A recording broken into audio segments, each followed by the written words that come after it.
Miss হবে না আপনার পছন্দের টিভি শো। দেখুন জি5 অ্যাপে একদম ফ্রি। তদন্তের জন্য আমাদের আরেকটু সময় দেওয়া হোক। সময় পেলে আমরা প্রমাণ করে দেব বিপক্ষের পেশ করা সমস্ত সাক্ষ্য প্রমাণ আদালতকে বিভ্রান্ত করার চেষ্টা।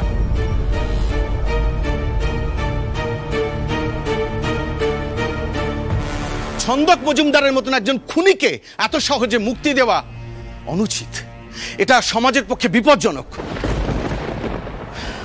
That's all, Your Honor.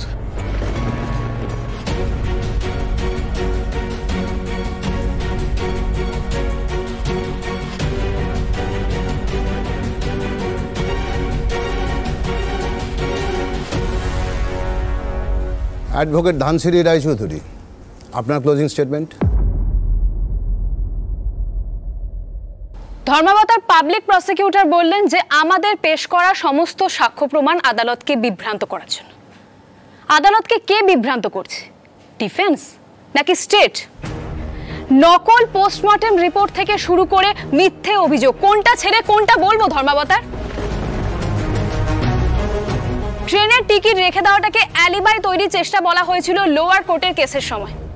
কেউ এটা খতিয়েও দেখেনি যে ছন্দক মজুমদার হবি হিসেবে টিকিট জমাতেন।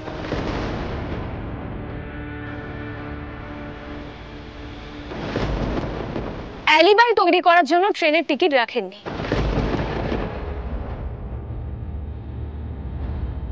এই টিকিটগুলো ওনার রুম থেকেই পাওয়া গেছে।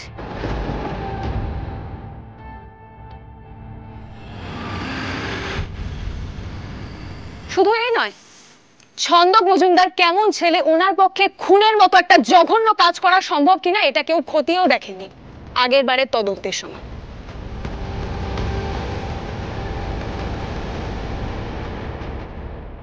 সেক্ষেত্রে আরো সময় পেলে তদন্ত হবে নাকি প্রমাণ লোপাট করার চেষ্টা করা হবে ধর্মাবতার, এটাও বিচার করে দেখতে হবে।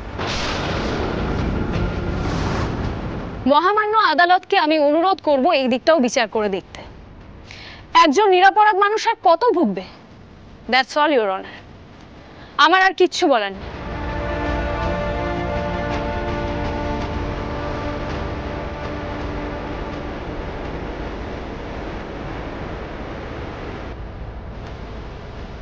জয়িতা রায়ের আসল পোস্টমর্টেম রিপোর্ট থেকে এটা পরিষ্কারভাবে জানা যাচ্ছে যে ভিকটিমের নখের ভিতর 2 রঙের চামড়া পাওয়া গেছে। কিন্তু ছন্দক মজুমদারের মেডিকেল রিপোর্ট দেখার পর আদালত এই সিদ্ধান্তে উপনীত হয়েছে যে ছন্দক মজুমদারের সারা শরীরে কোথাও 2 রঙের চামড়া নেই এবং ছন্দক মজুমদার যে বাঁহাতি নয় সেটাও আদালতের সামনে প্রমাণ হয়েছে।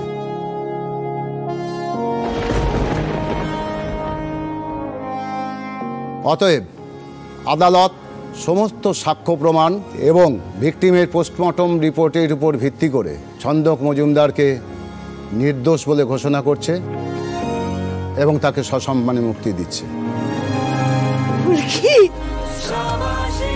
সেই সঙ্গে আদালত জয়িতা রায়ের মৃত্যু রহস্যের নতুন করে তদন্তের নির্দেশ দিচ্ছে এবং সেই সময়ে কর্মরত পুলিশ অফিসার সদানন্দ বারিকের বিরুদ্ধে মিথ্যে পোস্টমর্টেম রিপোর্ট পেশ করার অভিযোগ আনছে এই আদালত। সেই অপরাধেরও তদন্ত করার নির্দেশ দেওয়া হলো।